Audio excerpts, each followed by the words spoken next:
Hello, I'm Chandler Felt, King County Demographer, and I've been observing demographic and economic trends for many years. Wow, has King County changed?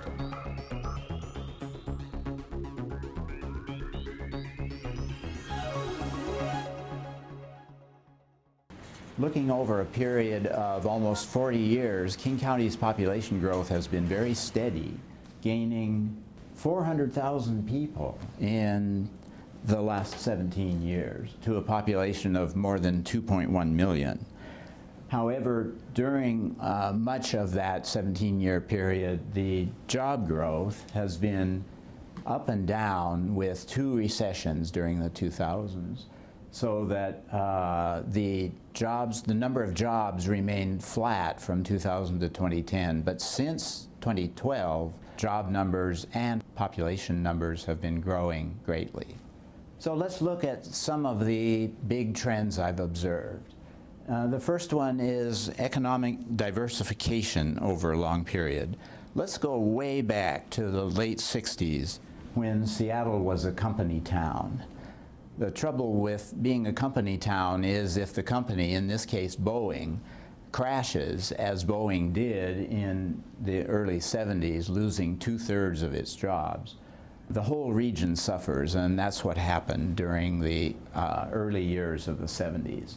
Over the succeeding 5 decades, aerospace came back, but as you can see in this chart with the red line showing aerospace employment, it's been up and down and stayed under 100,000 for each of the last 40, 50 years, while the total employment in blue here has gone up tremendously. The number of jobs in the 3-county Puget Sound region has tripled between 1970 and 2016. What has stimulated that growth? A whole bunch of new companies headquartered here or having a big presence here. I found an old logo for Microsoft just to change things up a little bit. And this shoe represents a little shoe store named Nordstrom's that in 1970 or so merged with Best Apparel to become the major retailer nationwide that we know as Nordstrom's. So with the result of all of that growth of retail and tech and other sectors, we now have a much more diverse economy in the Puget Sound region with 2.1 million jobs and aerospace still a really important cornerstone of our employment, but no longer the biggest employer, with Amazon now the biggest employer. The second big trend I've observed is increasing race and ethnic diversity and some related factors having to do with immigration. This is a 3-slide series that I borrowed from the Puget Sound Regional Council, and I love looking at this because it shows just how dramatic the increase in our diversity has been. The purple dots on this map represent city blocks that have more than 40% persons of color. In the 1990 census, the minority population was pretty focused in central Seattle and southeast Seattle. And by 2000, you can see much more diversity, much more dispersion of the African American and Asian populations into other parts of King County, including South King County. By 2010, just a phenomenal amount of dispersion all over King County population of color. I find this series so compelling. 1990, 2000, 2010. Isn't that a remarkable change? In fact, for the 20 years between 1990 and 2010, King County gained 400,000 people, but there was no change in the non-Hispanic white population. The entire 400,000 increase was persons of color. Where is our growth coming from? Before 1990, I used to say that half of our growth was from our own children, excess of births over deaths. And the other half was migration from other states, California and other states in the U.S. Since 1990, the growth has been, again, half our own children, but the other half is immigration from overseas, from all over the world, everywhere in Asia, increasingly from Latin America, from Eastern Europe, and from Africa, large numbers from Africa. In fact, since 1990, more than half of King County's population growth has consisted of immigrants and refugees. This chart shows huge numbers and huge increase of the foreign-born population compared to a fairly modest increase of the native-born population in King County. When people come from other countries, they bring their languages with them. And now we have so many different cultures coming to King County that more than 170 different languages are spoken in the public schools of King County.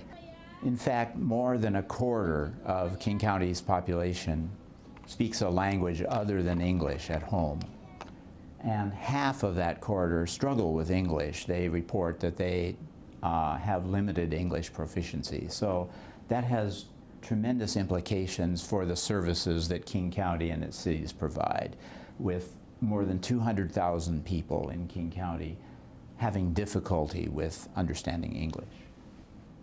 Well, let me turn to sub-county areas, to looking at three broad sub-areas of King County, what I sometimes call seashore, Seattle and shoreline together, the greater east side, and South King County.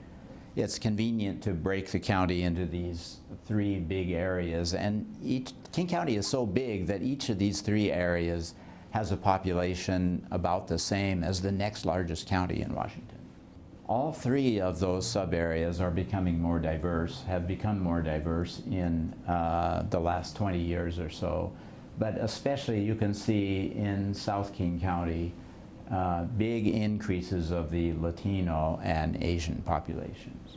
There is so much increase in diversity of South King County that a majority of kids, that is population under 18, a majority of kids in South King County are kids of color. The other two sub-areas are around 40% kids of color. So we're seeing the future in an increasing level of diversity. Let's talk about a third trend, increasing income inequality. Over the 40 or 50 years that we've been looking at, there's been an interesting increase in our median income in King County compared to the rest of the state and the rest of the nation.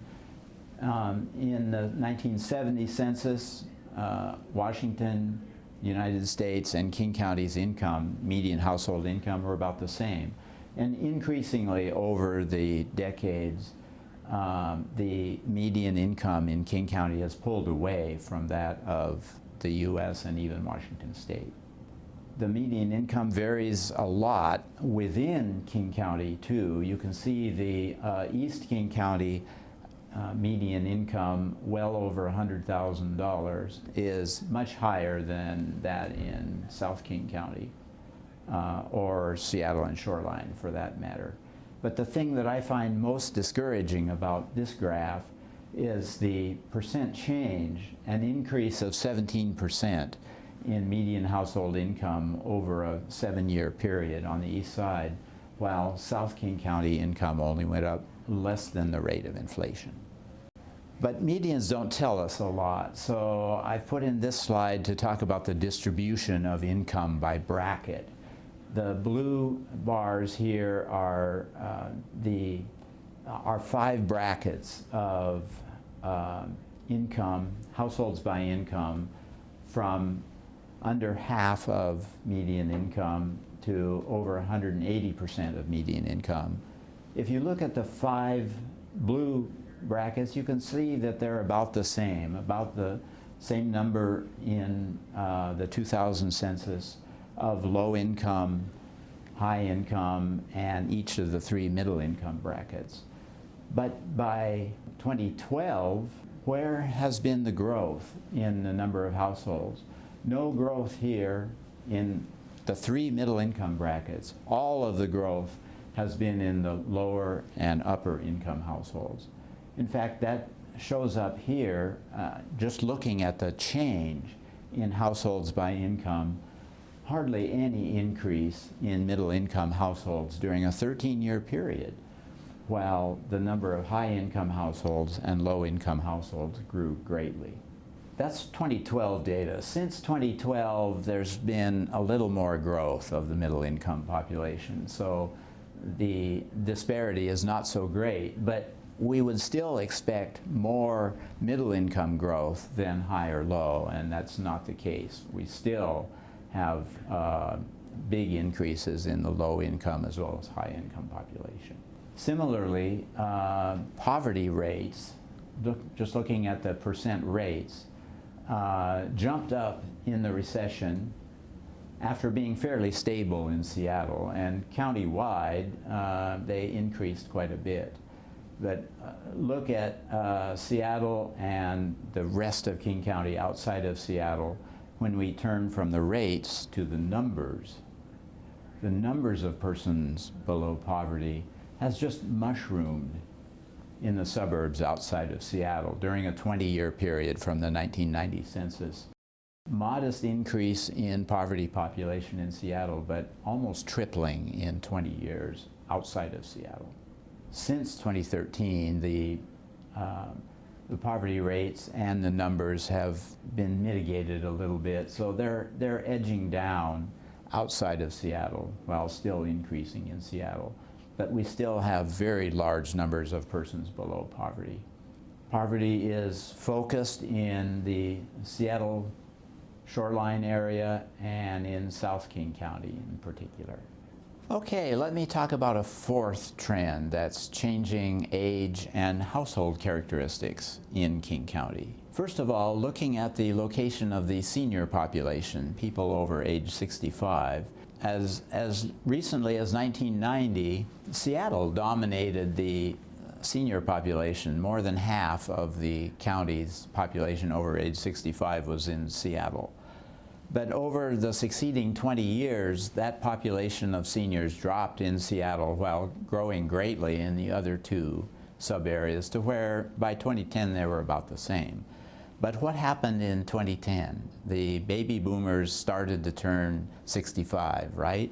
So in the few years since 2010, the senior population has turned around and started up again. A big increase in Seattle, as well as big increases on the east side in South King County. So seniors all over.